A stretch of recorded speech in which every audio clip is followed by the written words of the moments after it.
دی ہوں میں بابا جان، جیسے ہی نیزے پہ تم آئے بابا، جیسے ہی نیزے پہ تم آئے بابا، میں نے تماچے بہت کھائے بابا، رخسار پر ہیں ابھی تک ستم کے نشان، قیدی ہوں میں بابا جان، مانگا کنیزی میں بابا کسی نے، مانگا کنیزی میں بابا کسی نے، پھینکا میری سمت صدقہ کسی نے، پیدل چلی ہوں کانٹوں کے میں درمیان، قیدی ہوں میں بابا جان،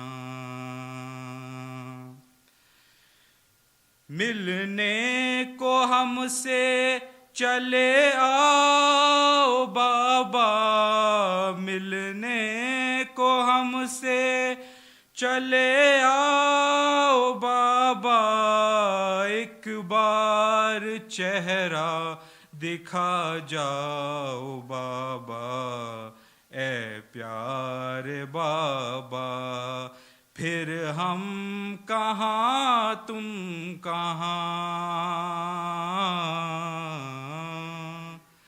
قیدی ہوں میں بابا جان، اب شاہزادی کہاں، قیدی ہوں میں بابا جان، نعرہ صلوات۔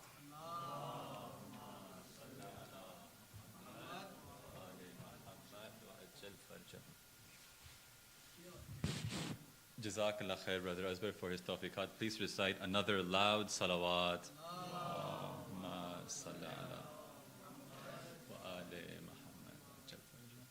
As we approach the days of Arba'in, there are a number of people from our community here, especially from our youth, who will be fortunate enough, inshallah, to attend the Arba'in walk in Iraq this year.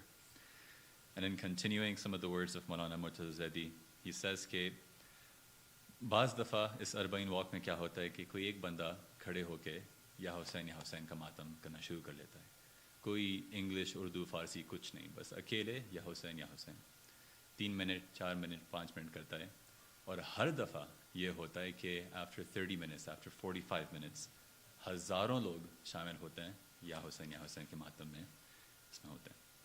تو یہ ایک طاقت ہے امام حسین کے نام میں، ان کے کلام میں، اور اسی یاد آگے لیتے ہوئے اب میں دعوت دیتا ہوں کہ برادر علی حیدر کہ وہ آئیں اور مولا کی بارگاہ میں اپنا سلام پیش کریں۔ پلیز ویلکم ہم ود اے لاؤڈ صلوات۔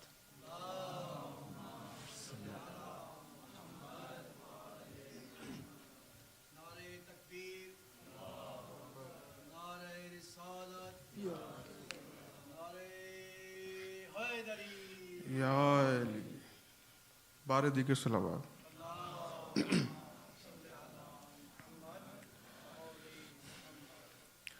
سجاد کو بے موت یہ غم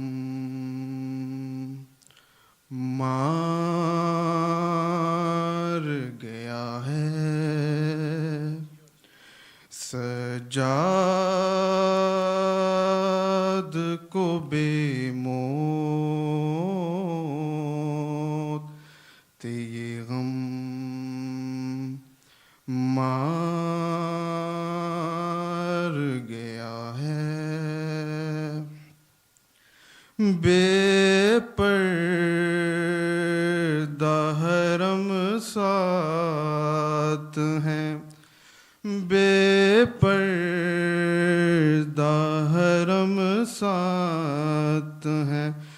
اور شام چلا ہے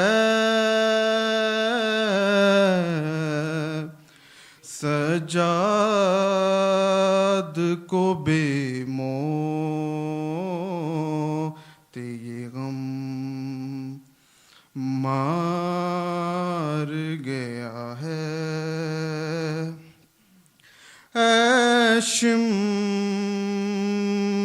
لئی کس پہ تو برساتا ہے کوڑے اے شمر لئی کس پہ تو برساتا ہے کوڑے عابد تو بڑی دیر سے بے ہوش پڑا ہے عابد تو بڑی دیر سے بے ہوش پڑا ہے لو آ گئی زندان سے رہا ہو کے سکینہ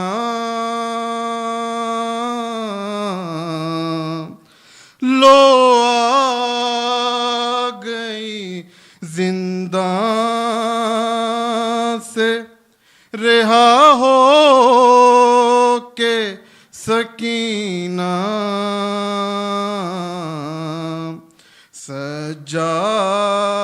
سجاد کے سینے سے جو ایک لاشا لگا ہے سجاد کے سینے سے جو ایک لاشا لگا ہے اور سرغازی کا تھرا کے گرانوں کے سینہ سے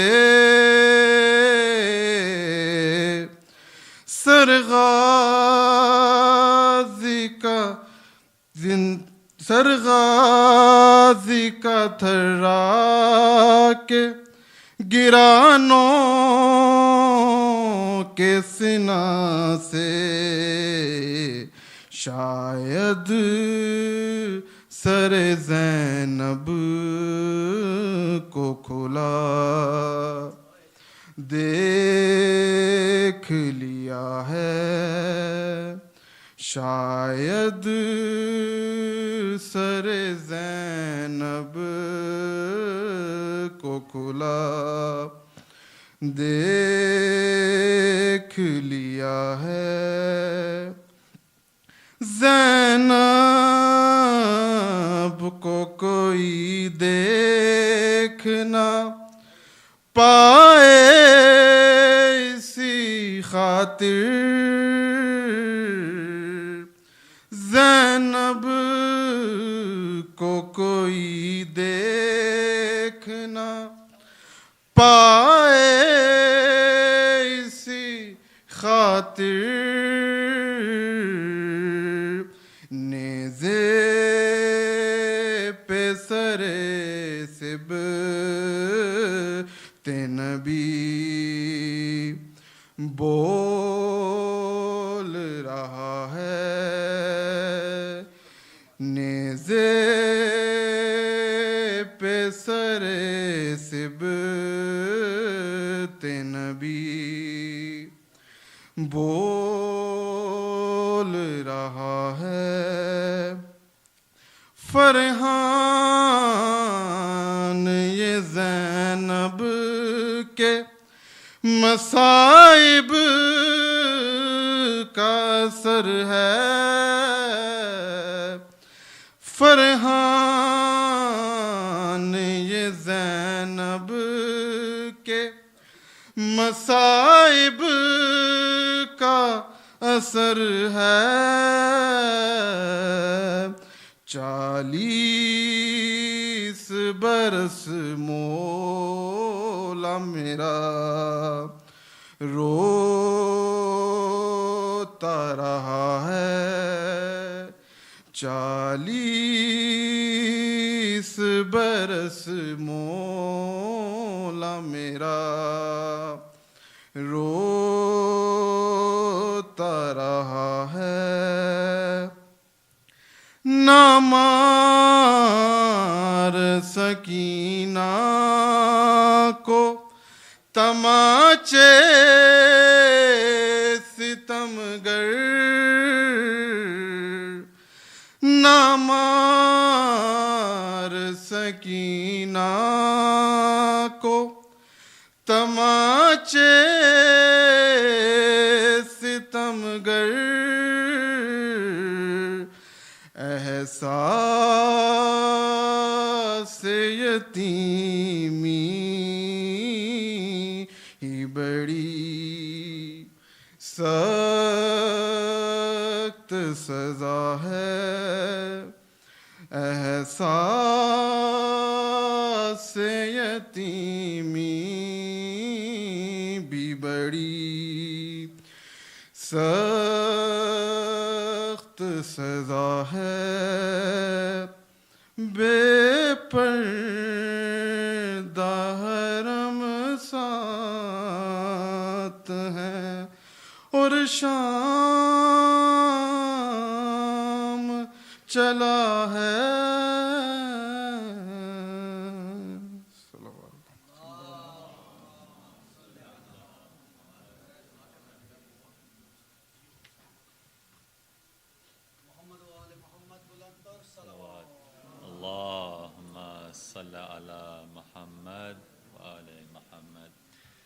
Jazakallah khair for that beautiful recitation, Brother Ali Bhai. Please recite another loud salawat. Allahumma salli ala Muhammad wa ala Muhammad. To wrap up this mini topic of ours, which is why we're doing this as a Dari, if we can just imagine well into the future, Qiyamat ke din, Maidan Hashr mein, kitne log honge? There will be billions and billions among us. And in those billions, chand afraad ke liye, Ahle Bayt کہیں گے انشاءاللہ کہ ہم ان کی شفاعت کریں گے. And at that moment, Allah will grant a few people the honor of being included in that shafa'at.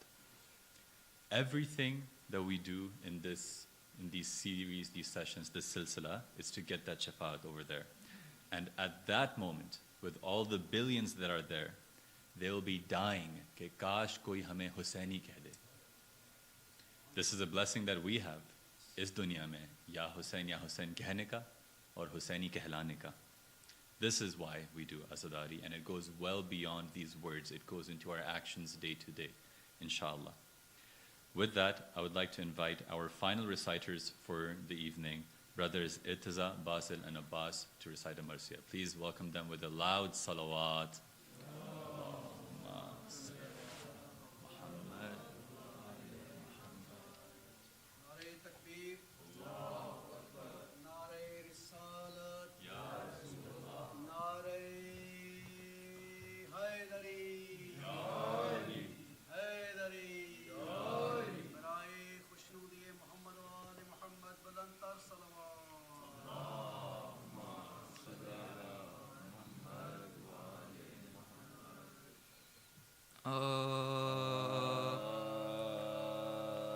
قید خانے میں سکینہ کو جلائی تقدیر. قید خانے میں سکینہ کو جلائی تقدیر. رو رو کہنے لگی ہائے ہائے میرے بابا شبیر. کیوں نہیں لیتے خبر آج ہوئی ہوں میں. آؤ اب میری تمہاری ہے ملاقات. آؤ اب میری تمہاری ہے ملاقات نفس شب تک بھی یہاں جینا ہے دشوار دیکھو اب آن کے بس آخری دیدار دیکھو اب آن کے بس آخری دیدار ہاتھ اب ملتی ہوں اور ہاتھ نہیں آتے جان جاتی ہے میری اور نہیں آ جاتے کیا خطا میری جو تشریف نہیں لاتے قیدیوں کو بھی نہیں قید سے چھڑواتے قیدیوں کو بھی نہیں قید سے چھڑواتے کس سے دو ہم کہیں بستی ہے ستمگاروں کی کوئی سنتا نہیں فریاد گناہگاروں کی کوئی سنتا نہیں فریاد گناہگاروں کی کہتی تھی بانو سے رو رو کے کہاں ہے بابا پاس ان کے مجھے بھجوا دو جہاں ہے بابا میرے آرام ہے بابا میری جان ہے بابا کیوں میری آنکھوں سے اس وقت نہا ہے بابا کیوں میری آنکھوں سے اس وقت نہا ہے بابا کیوں سکینہ سے جدا ہونے کی تدبیر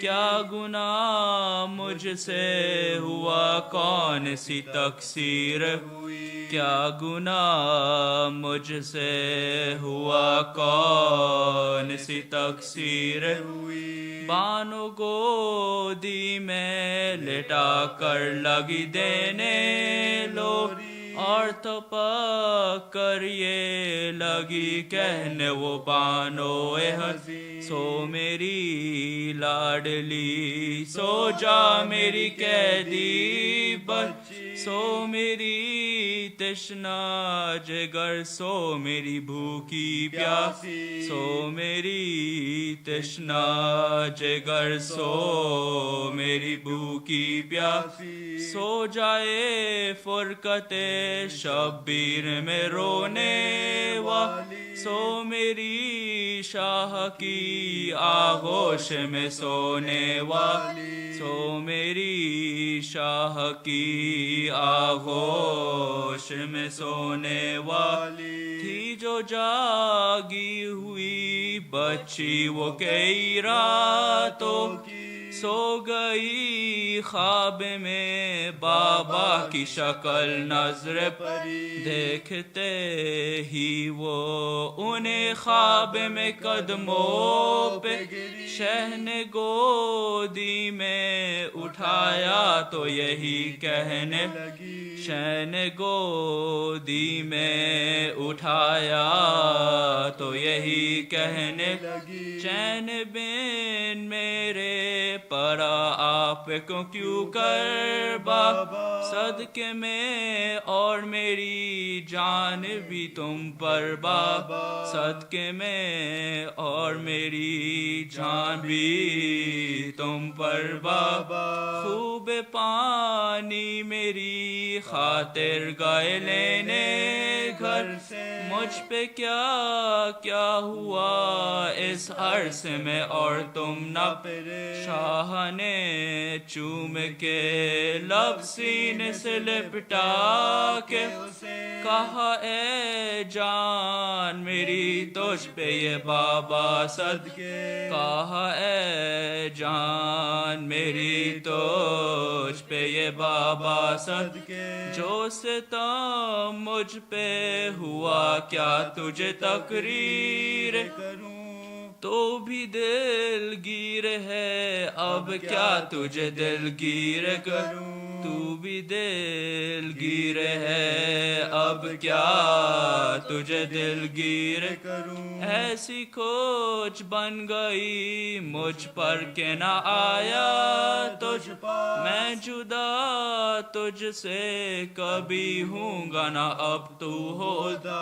देख मुँह बाप का वो कहने लगी बासद, आपके कपड़ों से आती है मुझे खून की बात, आपके कपड़ों से आती है मुझे खून की बात। खून से पेशानी के भर जाने के बायस क्या है, सुर्ख खत खल्क पे बाबा तेरे ये कैसा है, सुर्ख खत हल्क पे बाबा तेरे ये कैसा है, कैद खाने में सलवात।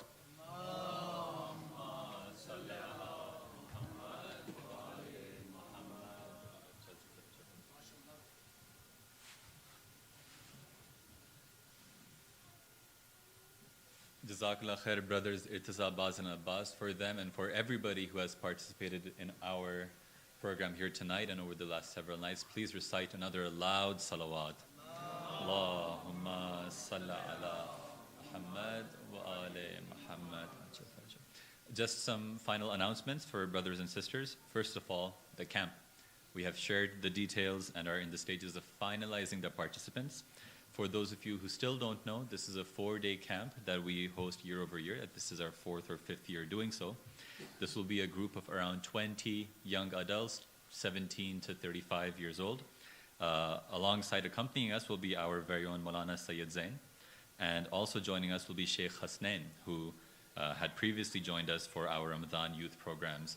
As I understand it, both of whom are very well acquainted with Moulana Kamil as well. So if you haven't registered yet, please do so tonight at the latest. We are taking off next Friday, and we'll be back the following Monday. And any questions, please reach out to me. Like I said as well before, after tonight's program, there will be Noha Matandari, followed by Maghrib and Jamaat, after which Moulana Kamil Rizvi has graciously offered his time for an interactive discussion with the youth, aged 13 plus, and Q&A. So for those of you who are interested, please do stick around afterwards. And tomorrow, from 11 a.m. to 1 p.m., Moulana Kamil has again offered his time to do a session for the sisters only. Again, this is for age 13 and up. So for the sisters, this is a safe and welcoming space for you to bring any discussion points as necessary to our visiting alim, and lunch will be provided. Last piece, tomorrow onwards, the ladies' khamsa will also be starting. This will be at the Imambargah daily, starting at 7 p.m. With that said, before inviting Moulana to the mimbar, I'd like to pass it off to Brother Sabdar for some final few announcements. But Muhammad wa ala Muhammad, salawat. Muhammad wa ali Muhammad. Jazakallah. Thank you very much, Brother Ammar. Before actually call upon Moulana Kamil Kazmi, I would like to thank Moulana Sahab on behalf of Hussaini Association of Calgary, executives, trustees, and whole community for accepting our invitation visiting Calgary for 3 days, even though it's a very short visit for you. But we really appreciate you did not come out only for delivering speeches in English, but you offered your counseling therapy services for our community members.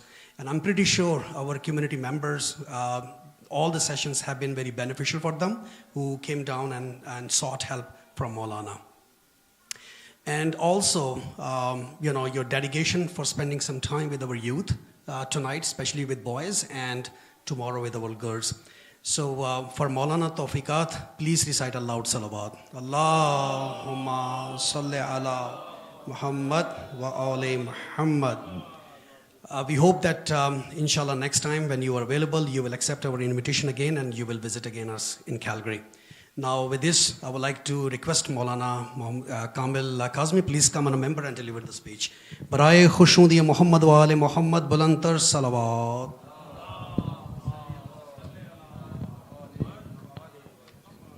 Nare Takbir, Nare Risalat, Nare Haydari.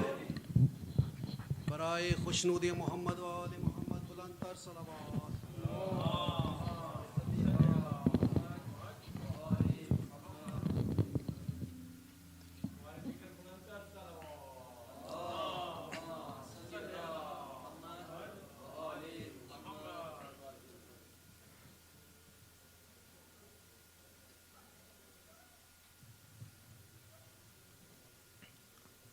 أعوذ بالله من الشيطان الرجيم بسم الله الرحمن الرحيم الحمد لله رب العالمين وصلى الله على محمد وآله الطيبين الطاهرين.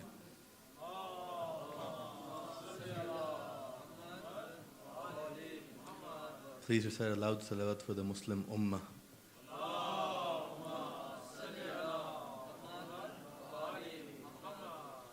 Another loud salawat for the eradication of the enemy of humanity.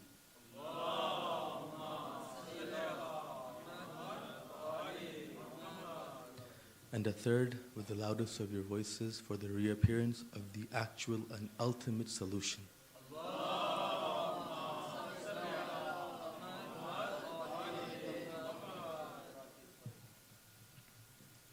Alhamdulillah, we've been gathered yet again in one of the zikrs of Ahl Bayt alayhimus salam. Customarily, whenever it's my last lecture in a Hussainia, in a community, I've had a chance to observe you, talk to you, see you. And Allah subhanahu wa ta'ala sometimes grants through small individuals like myself certain advices to His believers and His ibad. And I take this opportunity to relay those things that in my humble opinion are the most important things. The things which I see that shaitan is attacking you. The areas where shaitan is attacking you. These things are typically the hardest for you to see yourselves because you are busy in that battle in of itself. Then it requires someone from outside to come and give advice this way. The system of Allah is an incredibly nice and unique one. Salawat, please.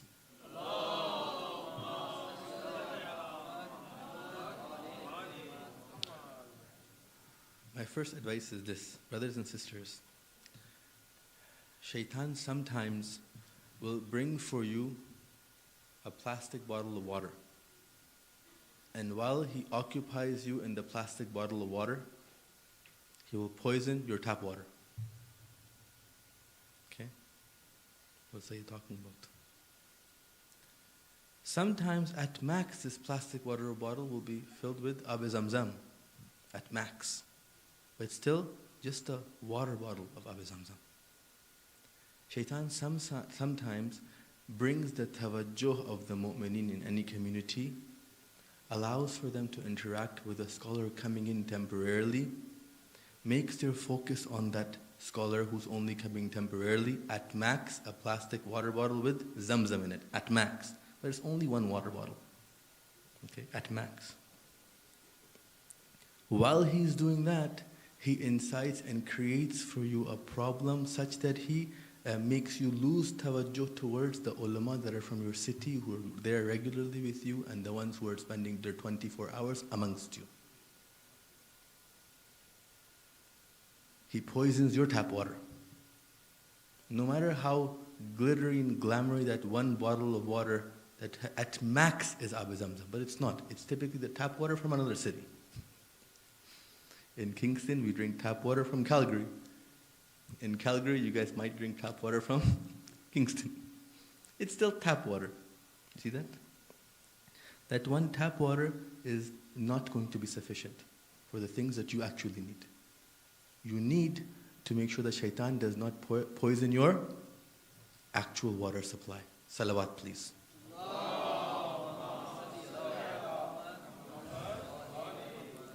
Shaitan will make sure that he glitters and glamours that tap water because he has to make your tawajjuh towards it. And he'll make sure he makes your tap water not glittery and glamoury for you. It is your job to focus on the exact opposite thing that the enemy is trying to do to you. Does it mean don't learn from scholars who come temporarily? No. Learn.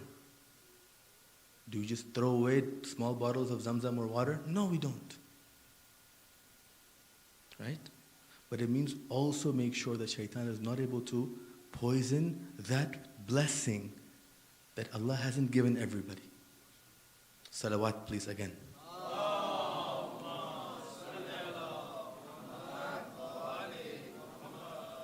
My second advice. It takes a lot of courage to give this advice, so I need your assistance with a loud salawat.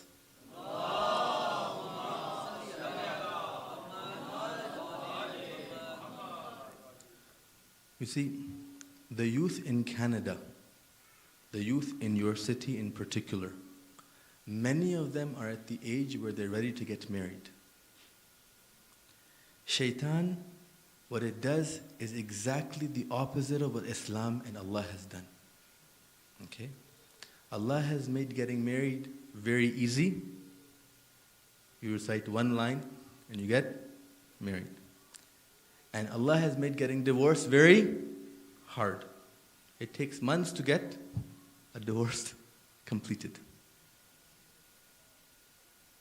The period is long. Shaitan flips the equation. Forget months, it takes years to actually get married. And divorces happen very quickly. Okay. The youth in our cities in Canada, they're ensnared by Muz match and Shaitan match and X match and Y match. The only way Shaitan is able to direct them that way is if he makes sure that the elders of the community are not providing an appropriate solution to the actual problem. Okay. When we look at the seerah of the Holy Prophet, salawat please.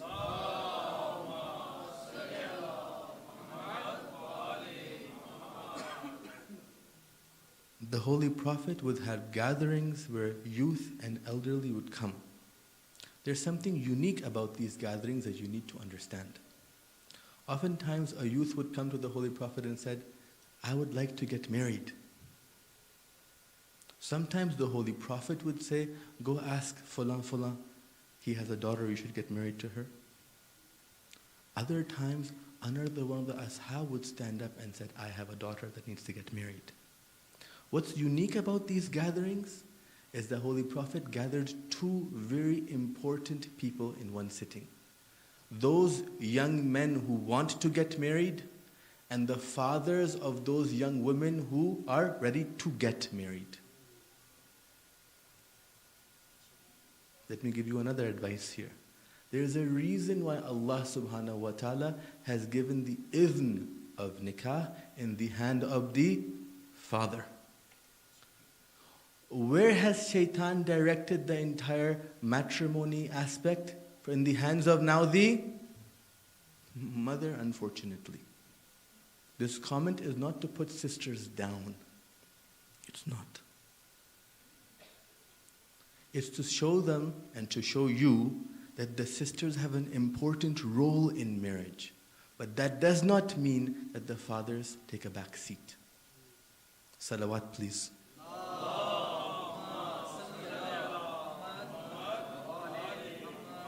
I encourage your community and every community in the West, in particular Canada, to have social events where two groups come together. One group is young men who are declaring by coming that I want to get married. And the second, the fathers of those young women who are also ready to get married. These fathers, when they spend time with these men are able to read other men a lot better than women can read men. This is in the fitrah of mankind. Does that mean you force marriage? No. You just become the halal and actual seerah-based muzmatch. You see that? You're providing a correct option. Salawat, please.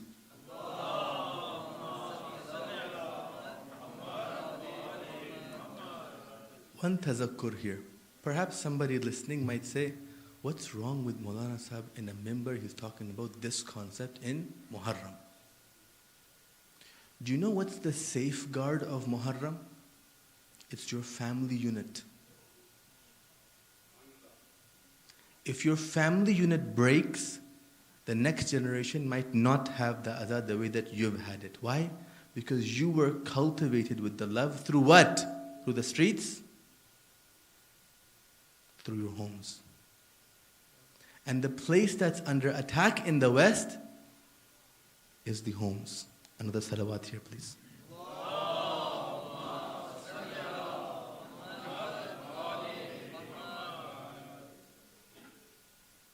The last advice is that you have a community where various individuals from various backgrounds and cities and cultures have gathered.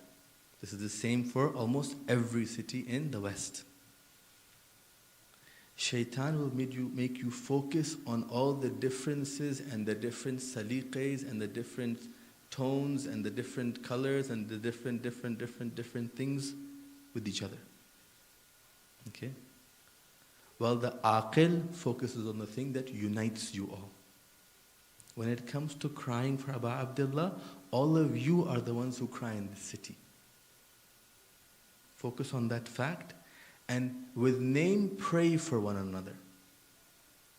Allah subhanahu wa ta'ala says, this is a promise from Allah. There is no greater and stronger promise. That if you do shukr for something, Allah will increase that ni'mah for you. The ni'mat of a mu'min in your city is not a small thing. So pray for those individuals who you typically don't hang out with. Pray for them. Salawat, please.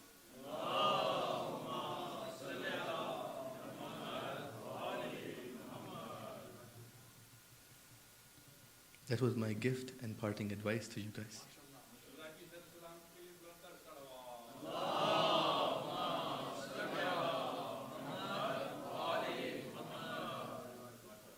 Then, continuing according to how we've typically gone, the topic is about developing Hussaini families. We talked about the idea of shukr. We said that what? That shukr is something that's a container. Unless you open it, you don't know what's inside. While I'm giving a recap, just like yesterday and the day before and so on and so forth, and every other lecture I give recaps in, the recap is not simply a recap. I'm allowing you to digest the concept and add more to it for you. This is the way that intellectual digestion works. It's slow. Just like shukr is a container, in the family unit there's other containers too. Let me give you some of them.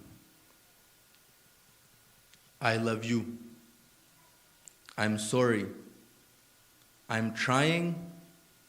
I know I shouldn't have done X, Y, or Z. You see that? Remember I told you guys that when you're looking at the emotions of somebody else, you go through the effects and then guess at the cause, correct? But when you're looking at yourself, the acceptance criteria is simply the cause. When I asked you, do you love that brother? You simply have to look into your heart for a moment and say yes. Right? You don't calculate how many gifts you've given. Right? But when I ask that brother, does that guy like you? What happens? He has to look at the effects and go towards the cause. These lines that I just mentioned, they work in a very similar manner. The one saying them simply has to look in their heart and say, yeah, I love them. And he said, I love you. But for the one to accept it appropriately, what are they looking at? The effects of that. How about the line, I'm sorry? The one saying it simply looks in their heart, feels the regret, and says, I'm sorry. You see that? But the one hearing it is looking for the effects. When does the effects happen? Typically, after regretting something, we say it, then we try to act on it. Correct? Correct? Both the one saying I'm sorry has to be attentive of that the actual sorry starts after the word finishes. Do you understand? And the one hearing it also has to understand that the actual sorry starts after the word finishes. They can't say, no, you're not. Look, you haven't been sorry before. Of course not.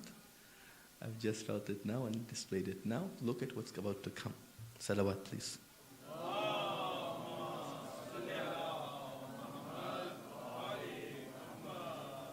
The next point is that it's important to make sure that we have the correct mindset. If you have the wrong mindset, you're in trouble. So, whenever you feel frustrated in your relationships, understand that shaitan is pulling you towards a focus on yourself and the quote-unquote dhulm, which is based on real stuff that others have done to you. That is the exact time you have to focus on yourself. How much focus? Well, the more your enemy is pulling, the more your focus should be coming to yourself. The more frustrated a situation ends up becoming, the more the focus has to go towards ourselves. We're not ignoring the other party, but we're making sure our focus is wholesome. This ensures that our reactions are balanced and appropriate. This ensures that our expectations in that situation are appropriate. We talked about the idea that I am in fact in charge of my mais. No one else is. And that's why the only one who gets questioned about my mais is this I. He said, one of the mais is my relationship. This I, this nafs, was supposed to be purified. This is the criteria for going into heaven. Which is the least value of this nafs. Which is the least value, according to a hadith, the least value of the body of the nafs. Forget the nafs itself. The least value of the body of the nafs is heaven, not the value of the nafs. Do you understand that point? If you understand that, say salawat.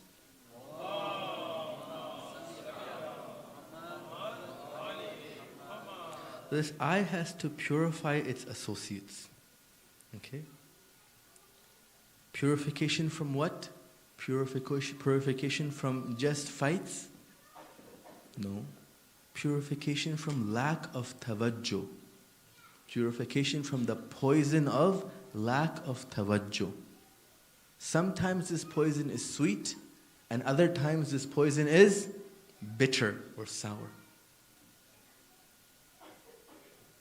So tawajjuh towards Allah subhanahu wa ta'ala in the sweets and the sour times in our family is what's important.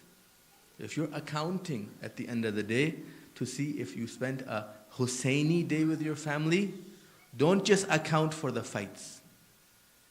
That's one place where poison is. Also account for the sweets too. Has the tawajjuh of Allah disappeared there or not? We continued. We said what? That the ultimate goal in Islam is what? That I don't submit to anybody. La ilaha illallah. There is no one worthy of submission except Allah subhanahu wa ta'ala. Okay? But understand this point. The submission to Allah is always and always in this dunya in the form of submitting to a khalqullah. Let me give you an example. When you do sajda to Allah in the apparent world, where do you do sajda? To the Kaaba. Correct? Okay. When you want to follow Allah's words, okay, you follow the revelations that are brought to you by who? The Holy Prophet. Correct? If somebody points at the book and says, this is Allah, na'uzubillah, is this true? No, right? You're submitting to a creature of Allah, the Quran Kareem. You see that? The submission to Allah actualizes and becomes real in always the submission to a khalqullah. If somebody in their mind thought that they could submit to Allah, na'uzubillah, without submitting to a creature, they've actually limited Allah. They've seen Allah now as a comparable thing or limited thing, such that it's in line with creatures too. There's a deep point here I want to open now. Salawat, please.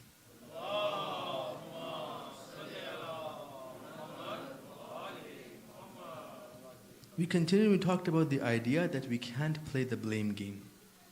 Whenever I'm frustrated, whenever shaitan wants to focus my attention towards myself, in particular in conflict resolution. We haven't talked about this issue in this series. Inshallah, in future series, I plan to talk about it this Muharram. Through the youth group, I'll share those links with you if I ever finish talking about them and I'm living that long. Salawat, please.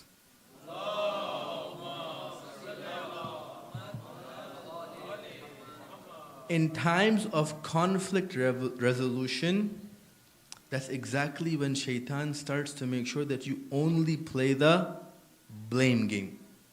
Okay? That's the time to make sure that that game does not get played. That is one of the critical times where the blame game happens. When a loss is actualized, now the fingers get pointed. Okay, we went on and said that batil in of itself cannot stand without using the crutches of haqq. It has to clothe itself in haqq for it to actually be accepted by you. Okay?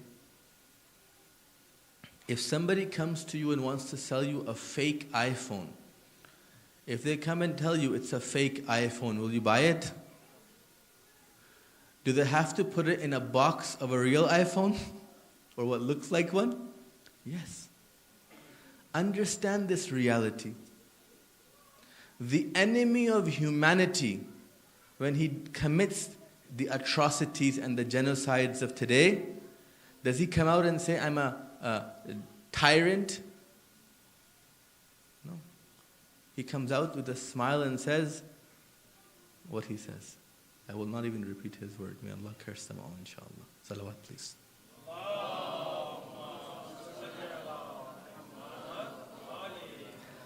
Batil cannot stand without calling itself haqq, without coming in the costume of haqq. We talked about YOLO. We also saw the idea of Yazid back then in the musibah. I did not give you any musibah which was not connected with the contents that we were teaching. When Imam Sajjad approached the palace of Yazid, Yazid tried to rebuke Imam Sajjad through what? Through the Holy Quran. Remember that? Batil in of itself always wants to show itself as what? As haqq. This happens in family life too. Whenever you're seeing a black and white feeling inside you that you are haqq and the opposite party is absolutely batil, know you're falling for a trap. Know that you've fallen for a trap.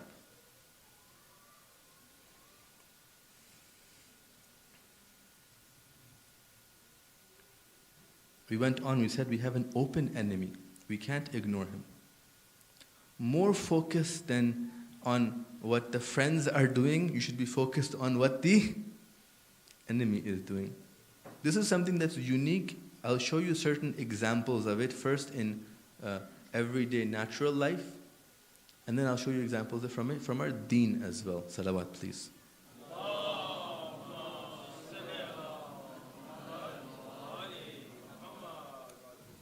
Why have I used always natural, common examples? Because the deen is based off of the fitrah, and we live, whether we like it or not, at some degree a fitri life, although there's corruption in it. You see that? You see when there's water, right, and a little bit of lemon goes in it, you don't call it lemon, you call it lemon water. The essence of it stays the same, but a little bit of lack of water, impurity from water is there too. A lemon is there, correct? Whether we like it or not, generally speaking, whether you're a good person or a bad person, you're going to live according to what you have been created as. You're going to be living according to fitrah. Okay?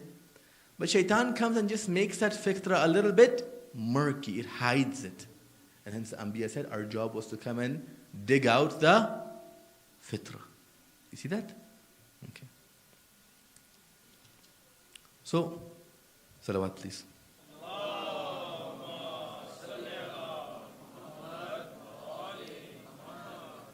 Imagine you're in a ship, okay? And in that ship there's a hole, okay? What do you focus on?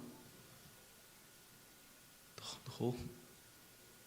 Do you just take a bucket and put water out first? Or do you first clog the hole? What do you do first? First, clog the hole. Right? That's, if somebody did anything opposite of that, you'd wake them up and say, what's wrong with you? Correct? Okay. The spiritual advice that is so popular from our ulama. It says what? First do tark of what? Guna. Correct? Right? Do tark of guna and the mura'at of your wajibat. Correct? This is the spiritual advice, right? Okay. Anybody heard the opposite? No. Because then you know it's not from the right source. Shaitan comes and he's going to try to do the opposite. Okay?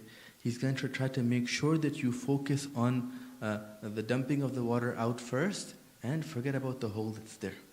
Your job is to do the opposite of that. Whenever he's showing you that engine check sign, okay, go after what you're doing to make it worse first, before you go after what others can do to help you in that situation.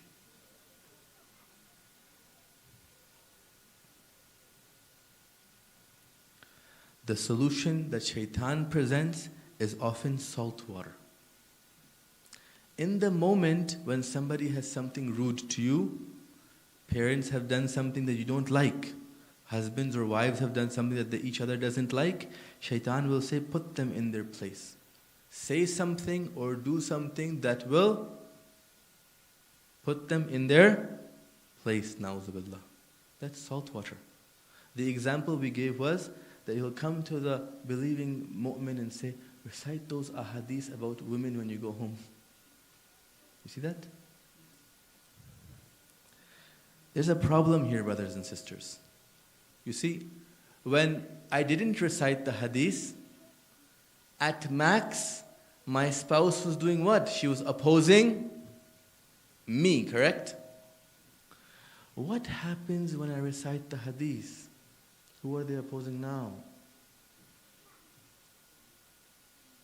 Sometimes we ensure that the spouse ends up opposing, na'uzubillah, sometimes the hadith. Which one is a bigger sin? Okay? Vice versa. I'm giving one example because the problem is with men mostly. Men are the ones that weaponize ahadith more than women do. Is that a reality? Is that a reality? I need you to say it. Is that a reality? Yes. Salawat, please.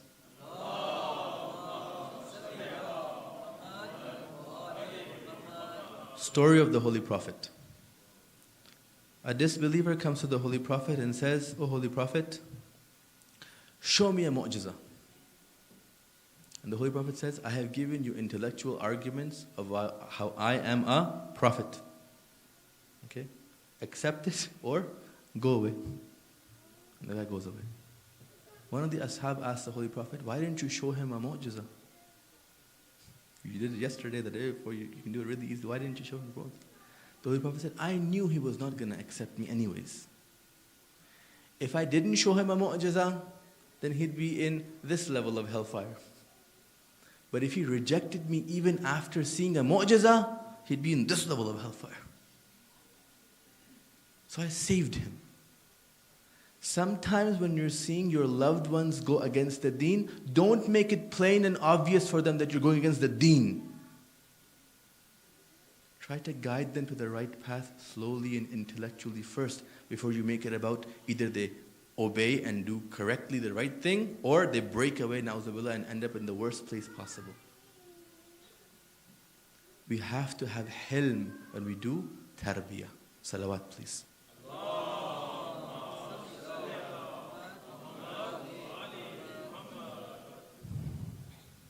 Understand that shaitan is not like a mosquito. A mosquito comes and bites you once. I'm saying this example because, mashallah, they've bitten me lots. A mosquito comes and bites you once, and once it's full, it says, Khudafiz. Correct? Right? Or does it just stay? It's filled. Shaitan is like a rabid pit bull. Have you ever seen a rabid pit bull attack? It doesn't stop attacking. So when you see that you have overcome an attack from Shaitan, then understand that he has not given up the attack on your family unit just yet. If you figured your side of the problem, understand that he might now go and attack the other side. This is why having very good, constructive, positive communication is important. Because our enemy is not a mosquito. He's a rabid pit bull. If I'm able to overcome my side and keep focused on my side, understand that he goes after the other side. This is why Allah has said, what? قُوا أَنفُسَكُمْ وَأَهْلِيكُمْ نَارًا. Allah does not flip the equation. Allah does not say first save your family, then save yourself. See, our entire theme has been the I first adjusts its mize, right? But does it stop there? No. Does the ayah say قُوا أَنفُسَكُمْ نَارًا وَالسَّلَامُ? No. It says قُوا أَنفُسَكُمْ وَأَهْلِيكُمْ نَارًا. Save yourself and your family from hellfire. So if you've overcome Shaitan's attack through becoming mutawajjih of yourself, the game does not end there. Why? Because your enemy is a rabid pit bull. It's not a mosquito. The solution for that? Have very positive, open communication. Salawat, please.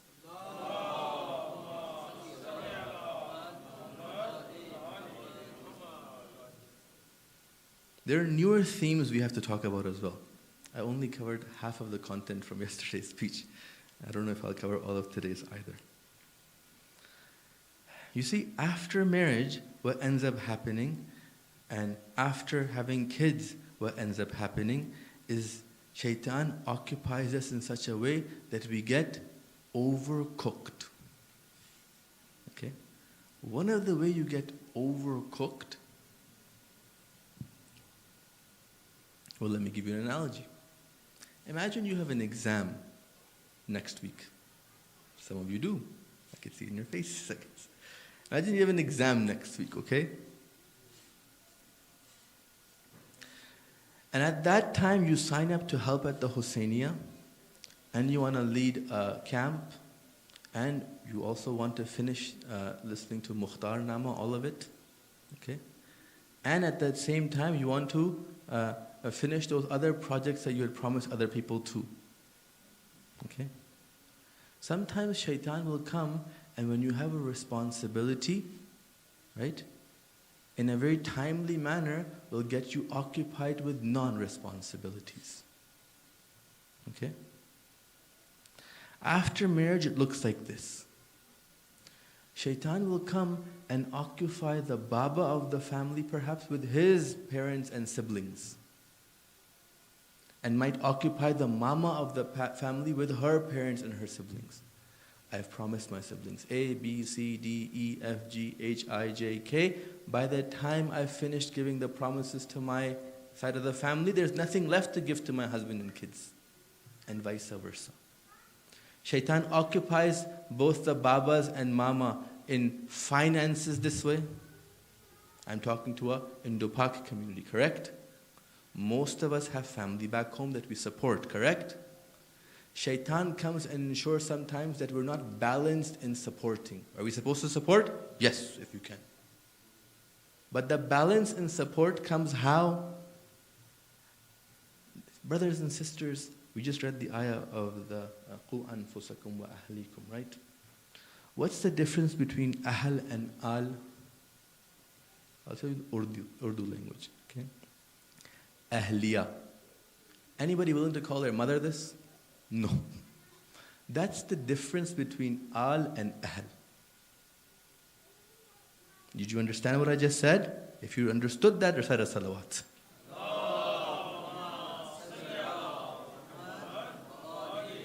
Does it mean my mother is not important to me? No, they're al. They are important. But Allah has made me the manager of who? my wife and my kids.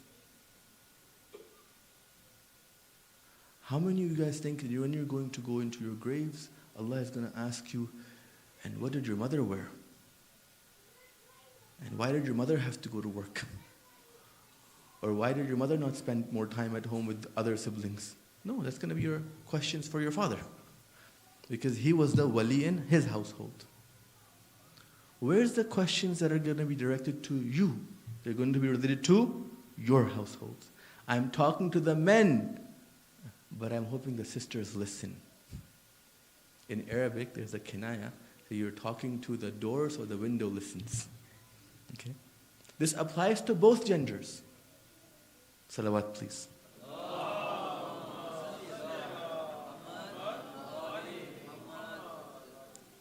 Shaitan will have you confused between al and ahl. And sometimes when you're trying to bring balance between that, he'll make you fall into another trap. Sometimes there's a guy on this edge, you're saying, please don't jump off. He says, okay, Syed. And he walks backwards and jumps off this edge. Okay? Shaitan will come and the other edge will tell you, don't worry about your parents and siblings. No. They are your family as well. But make sure that your primary focus is the primary family that Allah will ask you about. Salawat, please.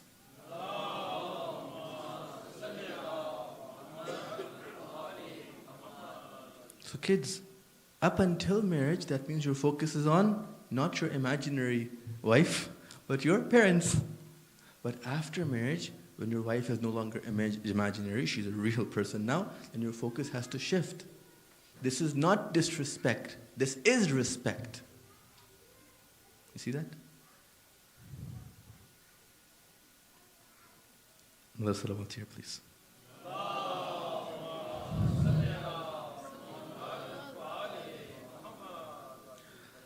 One other thing Shaitan might do is he might come and make you someone who gives everybody a fish. You a fish. You need a fish too, I'll give you a fish. You give a fish. You get a fish as well. But he'll make sure that you don't teach others how to fish. And what will happen is you will become the solution for too many, such that you're no longer a solution for your own household. Okay? This is very important. The best helper is the helper who can teach others how to fish. Some babas don't know how to do administrative work, so they get their daughters to do all the work for them. Okay? It sometimes overburdens them. You see, in the back home day, in the older time, overwork was through cleaning and cooking for 15 guests and the uncles that are going to come and so on and so forth. Today's overwork is through administrative tasks. Sometimes even after the wedding and marriage, that daughter goes to her own house, but she's still doing all the administrative tasks of the baba. As technology is changing, it's true, Baba might not know AI, he might not know Quen, he might not know DeepSeek, he might not know other AI capacities which can help him do his work faster. It's the job of those youth to ensure they don't give their parents a fish, they teach them how to fish. Salawat, please.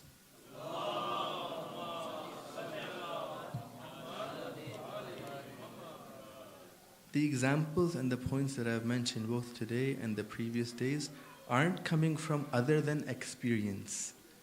As somebody who gives advice and has been given advice for a long time, the examples that are being given are ones which are very real and very prevalent where we live. In particular, this city and my city and Toronto and so on and so forth, it's for us to understand and listen.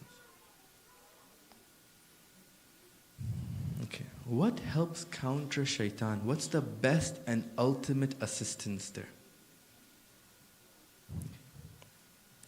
What line first comes to mind when we think of countering shaitan? A'udhu billahi minash shaitanir rajim. Right? Let's open it for a second. A'udhu means what? Seeking refuge, correct? Okay. Imagine all of us are in the parking lot right now, and it starts to rain, cats and dogs, okay? And all of us yell out, "We seek refuge in the building." Are we going to remain dry? Yell it louder. "I seek refuge in the building." Are you going to remain dry? No. Seeking refuge is an active state, correct? What do you have to do to seek refuge? You have to first look for something that can save you from the rain, correct? How many of you guys are going to run in the other direction, in the open field? Probably not. To run towards the building, you have to first identify what? That this building is a refuge. It can save you from the rain, except for here. Okay? Inshallah, soon from here too. Okay? It can save you from the rain. Correct? Okay. When it comes to a'udhu billah, we have to understand that the true refuge, right, away from shaitan lies only in Allah. And this refuge is through nothing but spirituality. But guess what? Shaitan's going to come attack you here too. How? I told you, he's a rabid pit bull. Right? If you're getting close to the building, he's going to try to deviate you there too. Okay?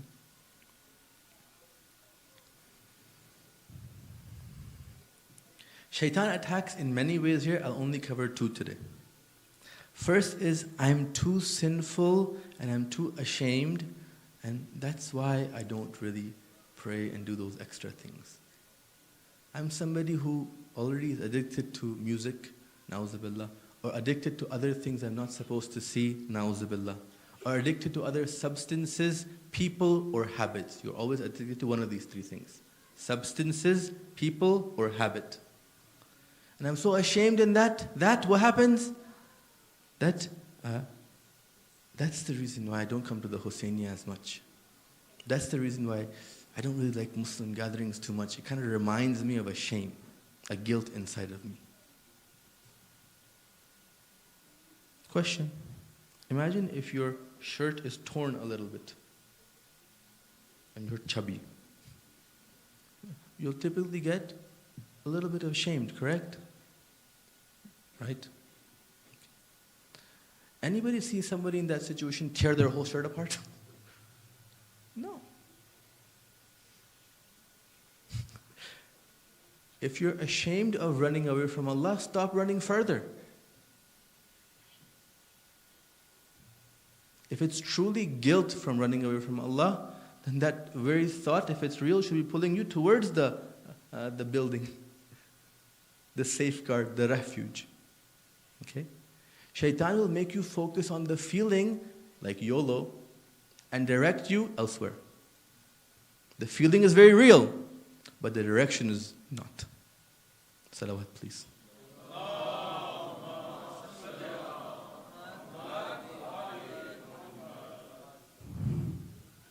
Second place he'll attack you is, what good is ibadah? Was I not praying before my wife started fighting with me or my husband started fighting with me? I was praying. Was I not coming to the center when my kids, didn't listen to me? Or my parents started bothering me? I was. Then what good is ibadah? The next attack will come and he'll tell you, look, it's not useful at all. Okay? Remember what we taught you guys. Said that the right expectations is important. Look at this analogy. Very important. Borrow 2 ears and listen to it. The second attack is more prevalent.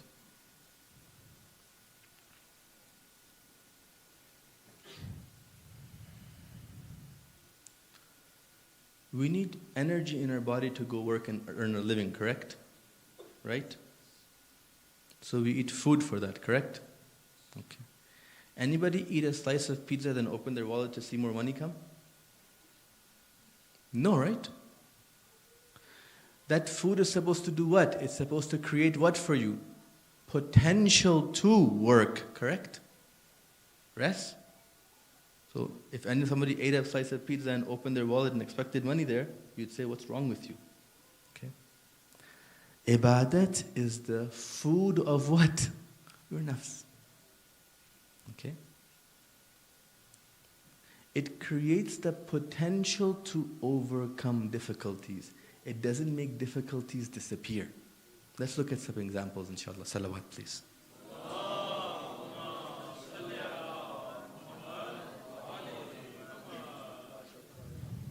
Before we go into the examples, there's one very important, deep point that I want to mention. I was questioning if I should say it or not, but I should. Because there's movements in Canada, even amongst the Muslims and others and so on and so forth, which talk about the idea of spiritual but not religious, na'uzubillah. That's why I'm talking about this. Okay? If spirituality was something stemming from you, okay, it was yours innately, okay, then wherever you are, it would be as well. Okay? Remember that I, it doesn't lose its intensity, correct? But spirituality does sometimes lose its intensity, correct? That means that spirituality is not innate to the I. How do I know ilm is not innate to me? This paper is the proof. Right? If ilm was innate to me, I wouldn't need reminders. See that? So, because I exist, right? But that particular trait sometimes doesn't exist. That means something else is granting that trait to me. Okay? Ibadah is that connection where the abd becomes attentive of the ma'bud, such that this trait of spirituality forms in that particular abd, gets granted to that particular abd. It's really important.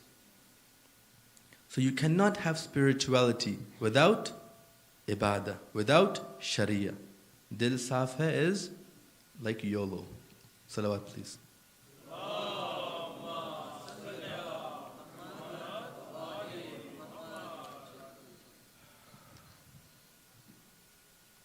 In Iran, right by the Haram, there was a place where some Sufi sects would gather, bad Sufi sects would gather and so on and so forth, and do all sorts of bad stuff. Okay, before the revolution. And the police came, grabbed them all, and pulled them out. And as they were pulling the leader of that out, the thug, okay, on live TV, he says, "Your heart has to be clean." This is just apparent stuff. The reporter was a really smart and nice person. He says, if after all these things the heart can remain pure, then what's supposed to make the heart dirty? You understand? Dil saaf is YOLO. Okay, let's look at historical examples, inshallah. Nabi Adam. Okay, pious or not? Of course. Abana Adam, our father, Hazrat Adam alayhi salam, what happens? His tawajjuh goes towards food, correct? And he faces a hardship, correct? That's the correct interpretation of the eating of the apple. It's not a sin. His tawajjuh went towards the material world, which was supposed to anyways. It's not a sin. Hazrat Nuh, he had a troublesome son. Okay? Did spirituality make his son the best of the best? No. What did it do? It helped him endure and be the right father towards his son. Okay? Spirituality is something that allows you to act appropriately with the hardship. It doesn't make the hardship go away. Hazrat Lut, what happened? He was placed in a city where there was trouble of the wrong kind, pardon the pun, and his wife was also against him. Okay?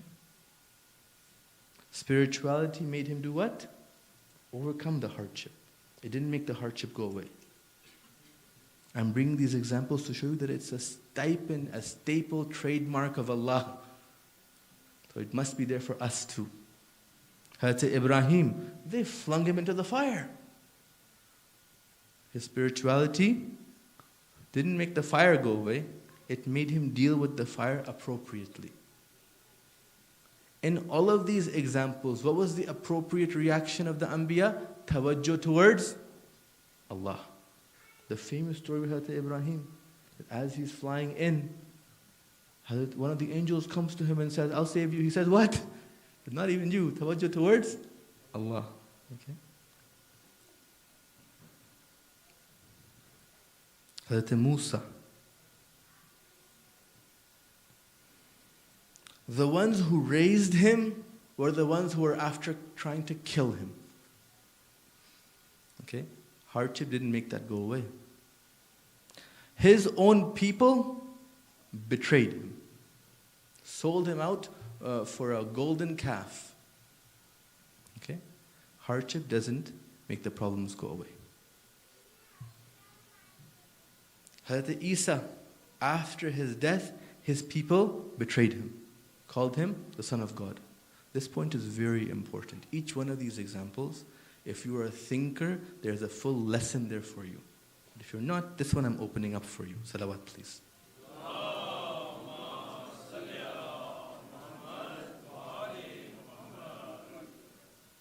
Hazrat Isa, in the Holy Quran, in Surah Ma'idah, the last 2 pages of it, page 126 and 127, there's a story. Allah has gathered all of the Anbiyas, and then He asked Hazrat Isa, do you remember the time when you guys asked for a special food from me? Ma'idah. And Hazrat Isa says, yeah. He said, remember I sent it to you guys too? They all ate, and your people said that they wanted to see it. I'm paraphrasing for you. He says, yes. Then he continued and said that after that, when I was sending it to you, did I not tell you that now, after this miracle, if they still reject me, if they still deny me, then, worse punishment for them. Right? And Hazrat Isa is there, he's saying, yes, correct. Go read the verses yourself, it's beautiful. After that, Allah says, oh Hazrat Isa, are you the one that told your people that you and your mother are gods? Hazrat Isa has nihayat adab. If anyone wants to learn adab, go read those verses. Says, oh Allah, I don't know, you know. Okay, I only gave command to that which you gave command. Okay? Then Allah is now about to punish the people. Okay? Here Hazrat Isa comes and says what? He says, if you punish them, they're your ibad. And if you forgive them, you are Ghafurur Rahim. The awliya of the family unit, the walis of the family unit, the babas have to keep this mechanism of how a wali is in mind. When somebody makes a mistake in the family unit, till the very end thereafter, what? Protecting that family unit and making sure that azab doesn't come onto them. Can you think of a worse atrocity, okay, than a prophet who spends his whole life, right, the apparent life, right, preaching La ilaha illallah, and after he's raised from the earth, he's still alive, right? Those who follow him says, Hu Allah, na'uzubillah. It's the worst atrocity, okay? And even in that situation, he's after saving them. This lesson is for the Babas, inshallah. The same thing for the Holy Prophet. The Holy Prophet, there's a famous hadith from him that the pain and suffering that he went through, none of the Anbiyas went through. The same for Amirul Mu'mineen as well. Inna lillahi wa inna ilayhi raji'un. Inna lillahi wa inna ilayhi raji'un. The most difficult of difficulties that Amirul Mu'mineen and his family faced. Yet amongst all of that, they made themselves mutawajjih of Allah. And what an impact and effect it had. Amirul Mu'mineen, his piety prepared him for Shahada. Sayyidah Fatima, her piety helped her endure the slap. Imam Hassan, his piety helped him when his liver was cut to pieces. And what can we say for Aba Abdullah except La yawmaka la yawmaka yawmak ya Aba Abdullah. 30,000 enemies and one madloom imam. Those who had swords attacked him with swords. Those who had arrows attacked him with arrows. Those who had nothing would throw rocks and sand to him. But in all of this, our Mawla is attentive towards Allah. Ziyarat Nahiya says, as Aba Abdullah was in his final stages, and Ash-Shimru jalisun ala sadreh, that Shimr was upon his beautiful chest, Aba Abdullah was in the state of nothing but remembrance towards Allah. We are people of such a household. We are followers of such a household. We are a people of shabis. We take the alam out in shabi of the blood-stained alam of Aba Abdullah. We take the tabut out in the shabi of the body of Aba Abdullah and his companions. But today we have a unique shabi. The children of Gaza, those crying for water, those hungry for food. Oh Allah, protect the shabi of the tent of Aba Abdullah today. Those kids are the shabi of the kids of Aba Abdullah. May Allah waken the people of shabi, those who grew up with these shabis, to recognize the real shabi today. Matam Hussein. Ya Hussein. Ya Hussein. Ya Hussein. Ya Hussein.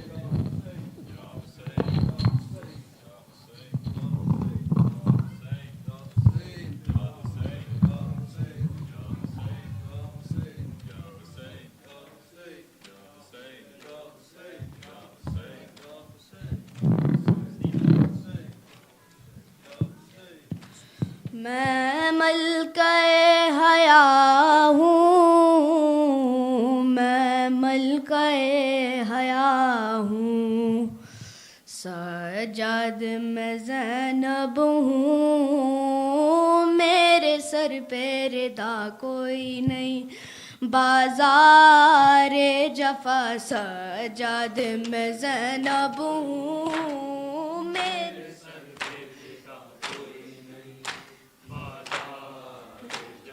मजमा है कूफियों का, मेरे चलने की जा कोई नहीं, बाज़ारे जफ़ा सजाद मैं ज़ैनब हूँ, मेरे सर पे रिदा कोई नहीं, बाज़ारे जफ़ा सजाद मेरे सर से 9 बार चुनी चादर, बलवे में नबी ज़ादी फिर वाई गई दर दर, मिल जाए रिदा मुझको और मेरी दुआ कोई नहीं, बाज़ारे जफ़ा सजाद में ज़ैनब हूँ, मेरे सर पे रिदा कोई नहीं, बाज़ारे जफ़ा सजाद मेरे दिल को ये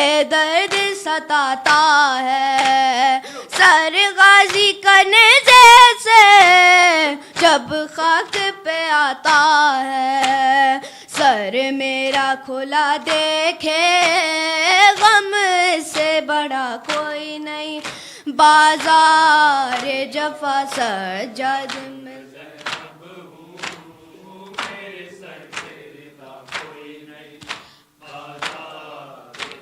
سجاد میں زینب ہوں میرے سر پہ رضا کوئی نہیں سجاد چلوں کیسے لاکھوں ہے تماشائی یاد آتا ہے رہ رہ کے عباس میرا بھائی فریاد کروں کس سے اب تیرے سوا کوئی نہیں بازار جفا سجاد میں زینب ہوں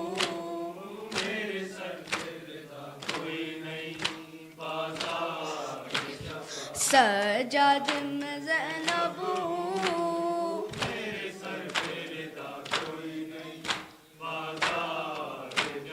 معلوم ہے ادا کو غازی کی بہن ہوں میں بے دست ہے وہ غازی پابند رسن ہوں میں یاد آئی وفا اس کی جب پاس رہا کوئی نہیں بازار جفا سجاد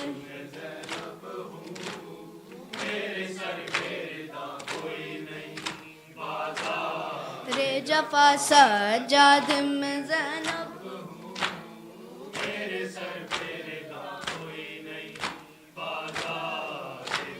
سجاد تیری آلہ دیکھی نہیں جاتی ہے بے پردہ مجھے دیکھے یہ بات رلاتی ہے سجاد تیری طرح کانٹوں پہ چلا کوئی نہیں بازار جفا سجاد میں زینب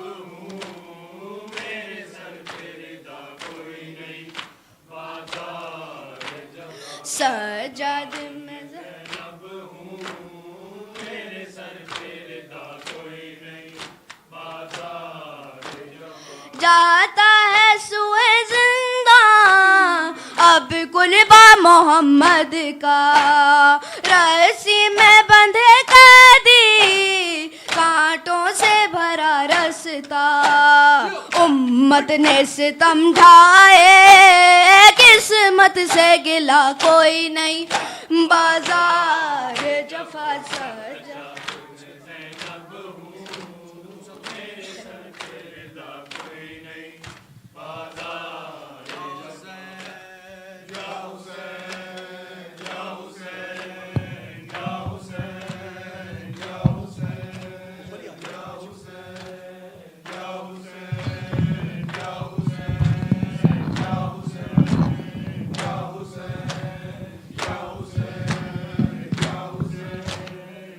حسین یا حسین یا حسین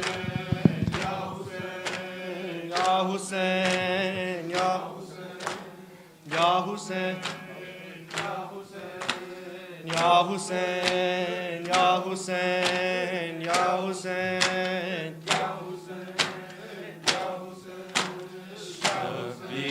شبیر کو سجدے میں زیبا کس نے کیا ہے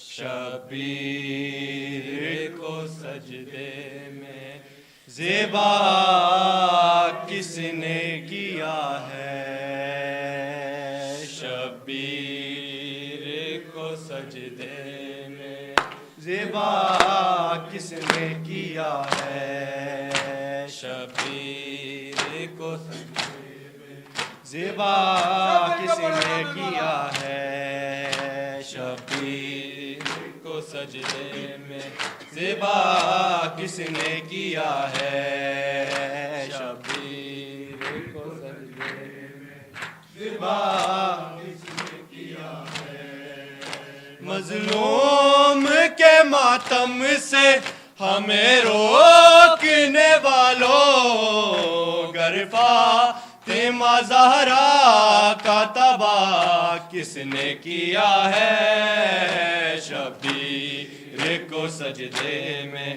ذبح کس نے کیا ہے شبیر سب مل کے پڑھیں کو سجدے میں ذبح کس نے کیا ہے شبیر کو سجدے میں ذبح کس نے کیا ہے مظلوم کے ماتم سے ہمیں روکنے والوں گر فاطمہ زہرا کا تباہ کس نے کیا ہے شبیر کو سجدے میں ذبح کس نے کیا ہے شبیر کو سجدے میں ذبح کس نے کیا ہے شبیر کو سجدے میں ذبح کس نے کیا ہے میں بھی جلائے تو ردائیں بھی اتاری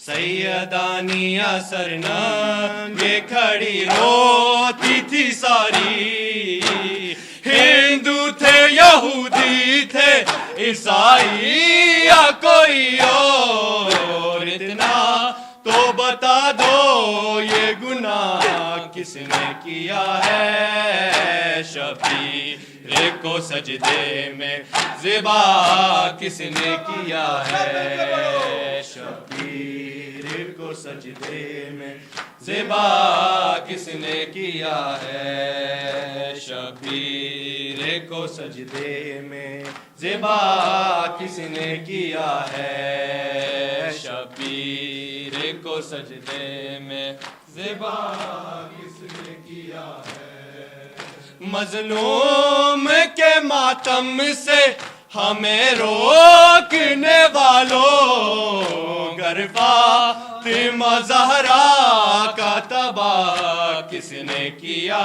ہے شبیر کو سجدے میں ذبح کس نے کیا ہے شبیر کو سجدے میں ذبح کس نے کیا ہے بے شیر کے حلقوں نے جب تیر لگا تھا اور پیاس سے معصوم کا ہے خشک گلا تھا اصغر نے زباں ہونٹوں پہ جب پھیری تھی لوگوں تب خون سے تر خشک گلا کس نے کیا ہے شبیر کو سجدے میں ذبح کس نے کیا ہے شبیر کو سجدے میں ذبح کس نے کیا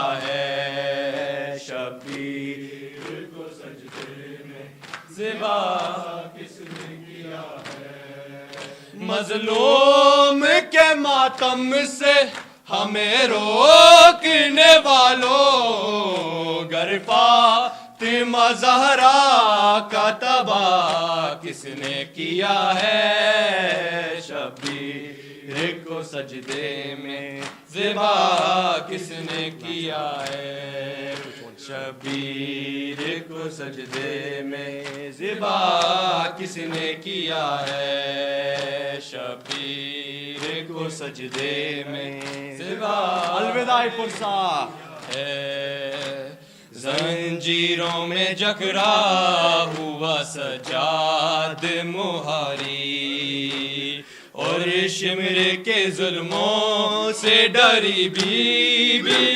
ساری جس بی بی کا سورج بھی حیا کرتا تھا چھپ کر اس بی بی کے سر کو بے ردا کس نے کیا ہے شبیر کو سجدے میں ذبح کس نے کیا ہے ہائے شام